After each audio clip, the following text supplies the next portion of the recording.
Hello दोस्तों, नमस्कार। मैं लता एडी लर्निंग में आप लोगों का स्वागत करती हूं।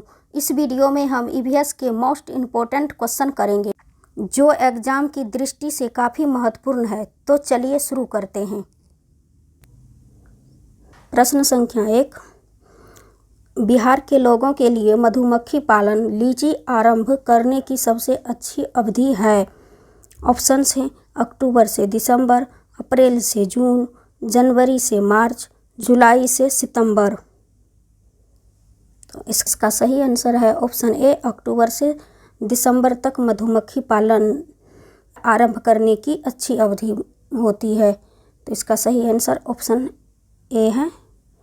बढ़ते हैं अगले प्रश्न की ओर। प्रश्न संख्या 2, हमारे देश में एक ऐसा क्षेत्र है जहां ऊंचा, सूखा और समतल और ठंडे रेगिस्तान के नाम से जाना जाता है।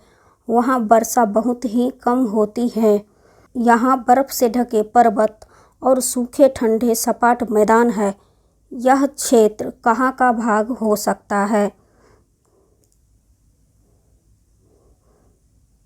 ऑप्शंस हैं लेह लद्दाख, हिमाचल प्रदेश, मेघालय, जम्मू और कश्मीर। इसका सही आंसर है ऑप्शन ए, लेह लद्दाख। बढ़ते हैं अगले प्रश्न की ओर। क्या 3, वह स्थान जो दीर्घकाल से बाढ़ से प्रभावित होता है स्थानीय लोगों में डैश कारण होगा? ऑप्शन है पुनर्वास, स्थानांतर, देश प्रत्यावर्तन, पुनः स्थापन। तो इसका सही आंसर है ऑप्शन 2, वह स्थान जो दीर्घकाल से बाढ़ से प्रभावित होता है स्थानीय लोगों में स्थानांतर का कारण होगा। ऑप्शन बी इसका सही आंसर है। बढ़ते हैं अगले प्रश्न की ओर। प्रश्न संख्या 4, दांडी यात्रा भारत की आज़ादी से पहले की महात्मा गांधी के जीवन की एक महत्वपूर्ण घटना है। यह घटना घटी थी। ऑप्शंस हैं 1913 ईस्वी में, 1927 ईस्वी में, 1930 ईस्वी में, 1940 ईस्वी में। तो इसका सही आंसर है ऑप्शन सी, 1930 ईस्वी में। यह घटना 1930 की है। भारत की आज़ादी से पहले बहुत सालों से अंग्रेज़ों ने आम लोगों को नमक बनाने पर रोक लगाई थी। ऊपर से भारी टैक्स भी लगा दिया था। इस कानून से लोग अपने घर में इस्तेमाल के लिए नमक नहीं बना सकते थे। इसका सही आंसर है ऑप्शन सी। बढ़ते हैं अगले प्रश्न की ओर। प्रश्न संख्या 5, नीचे दिए गए किस रोग के प्रकरण में डॉक्टर रोगियों को गुड़, आंवला और हरी पत्तियों वाली सब्जियों को खाने की सलाह देते हैं? ऑप्शंस हैं मियादी बुखार, अनीमिया, चिकनगुनिया, डेंगू। आंसर है ऑप्शन 2, अमीनिया बुखार में हरी पत्तियों सब्जी वाले गुड़, आंवला खाने का सलाह देते हैं। तो ऑप्शन बी इसका सही आंसर है। बढ़ते हैं अगले प्रश्न की ओर। प्रश्न संख्या 6, रेगिस्तानी ओक नामक पेड़ के बारे में निम्न में से कौन सा कथन सही नहीं है? हमसे नहीं पूछा गया, इस बात का ध्यान रखेंगे। ऑप्शन से इसमें पत्तियों की जगह कांटे होते हैं। यह अपने तने में जल संरक्षित करता है। यह 8 मीटर से अधिक ऊंचा होता है। इसकी जड़ें उथली होती हैं। इसमें पत्तियों की जगह कांटे होते हैं, ये भी कथन सही है। यह अपने तने में जल संरक्षित करता है, ये भी कथन सही है। इसकी जड़ें उथली होती हैं, ये भी सही है। इसका सही आंसर है ऑप्शन 3, यह 8 मीटर से अधिक ऊंचा होता है। यही ऑप्शन गलत है। तो हमसे गलत पूछा गया था, तो इसका सही आंसर हो जाएगा ऑप्शन सी। बढ़ते हैं अगले प्रश्न की ओर। प्रश्न संख्या 7, गुजरात के निकटवर्ती राज्य हैं?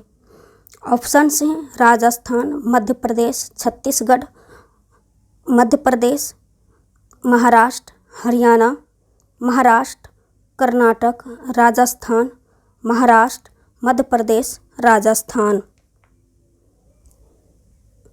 इसका सही आंसर है ऑप्शन 4, गुजरात के निकटवर्ती राज्य हैं महाराष्ट्र, मध्य प्रदेश, राजस्थान। तो इसका सही आंसर ऑप्शन डी है। बढ़ते हैं अगले प्रश्न की ओर। प्रश्न संख्या 8। मिर्ची हमारे देश के प्रत्येक भाग में उपयोग होने वाला एक महत्वपूर्ण मसाला है। मसाले को व्यापारी हमारे देश में कहाँ से लाए थे? ऑप्शंस हैं अफगानिस्तान, दक्षिण अमेरिका, दक्षिण अफ्रीका, चीन। तो इसका सही आंसर है व्यापारी हमारे देश में मिर्ची को दक्षिण अमेरिका से लाए थे। ऑप्शन बी इसका सही आंसर है।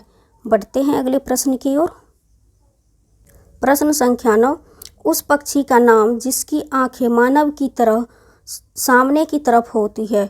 ऑप्शंस हैं उल्लू, बाज, गिद्ध, चील। इसका सही आंसर है ऑप्शन ए उल्लू की आंखें जो है मानव की तरह सामने की ओर होती है। तो ऑप्शन ए इसका सही आंसर है। बढ़ते हैं अगले प्रश्न की ओर। प्रश्न संख्या 10। अंडमान के द्वीपों में सुनामी किस वर्ष आई थी? ऑप्शंस हैं 2001, 2002, 2004, 2012। अंडमान के द्वीपों में 2004 में सुनामी आई थी। तो ऑप्शन सी इसका सही आंसर है। बढ़ते हैं अगले प्रश्न की ओर। प्रश्न संख्या 11। घटपर्णी जो कीट और मेढक तक को फंसाकर खा जाता है हमारे देश के एक पूर्वी राज्य में भी पाया जाता है। उस राज्य का नाम क्या है? ऑप्शंस हैं मिजोरम, नागालैंड, असम, मेघालय। इसका सही आंसर है ऑप्शन डी। पौधा भारत में मेघालय राज्य में पाया जाता है। तो इसका सही आंसर है ऑप्शन डी। बढ़ते हैं अगले प्रश्न की ओर। प्रश्न संख्या 12। अल बरौनी एक यात्री जिसने हमारे देश का भ्रमण किया था के बारे में नीचे दिए गए कथनों पर विचार कीजिए। ऑप्शंस हैं अल बरौनी ने भारत का भ्रमण 1000 साल पहले किया था।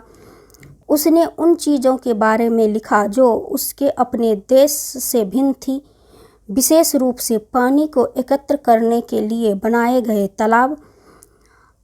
हम उनके लेखों से अपने इतिहास के बारे में बहुत कुछ सीख सकते हैं। इनमें से सही कथन है। अब तीनों में से सही कथन को बताना है कौन सी सही है। तो अल बरौनी ने भारत का भ्रमण 1000 साल पहले किया, ये कथन सही है।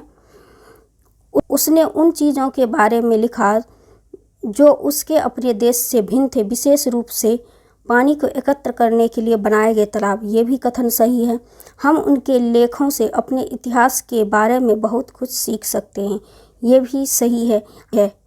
ए, बी, सी तीनों कथन सही है। तो इसका सही आंसर है ऑप्शन डी।